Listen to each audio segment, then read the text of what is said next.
వేరుశనగ పల్లీలు నూనె లేకుండా ఒట్టిగా ఫ్రై చేసి పొట్టు తీసి రోట్లో వేసి దంచుతూ ఉండాలి. దీంతో పాటు కొంచెం జీలకర్ర కూడా వేసుకొని దంచుకోవాలి.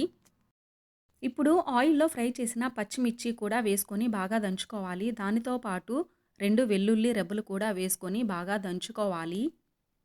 ఇప్పుడు ఒక ఉల్లిపాయ తీసుకొని రోట్లో వేసి దంచాలి. ఏంటిది ఏం చేస్తుందో చెప్పకుండానే అది దంచుకోవాలి, ఇది దంచుకోవాలి అని చెప్పి చెప్తుంది అనుకుంటున్నారా? చెప్తాను ఏం చేస్తున్నానో. ఉల్లిపాయ కూడా మెత్తగా దంచిన తర్వాత కొంచెం కొత్తిమీర కూడా వేసుకొని బాగా దంచుకోవాలి. తరువాత కల్లుప్పు రుచికి సరిపడినంత తీసుకొని దంచుకోవాలి. తర్వాత ఇలా ఆయిల్‌లో ఫ్రై చేసిన టమోటాలు కూడా తీసుకొని రోట్లో వేసి బాగా మెత్తగా దంచుకోవాలి. మరీ గ్రైండర్‌లో వేసినట్లుగా కాకుండా ఇలా కచ్చాపచ్చగా రుబ్బుకోవాలి.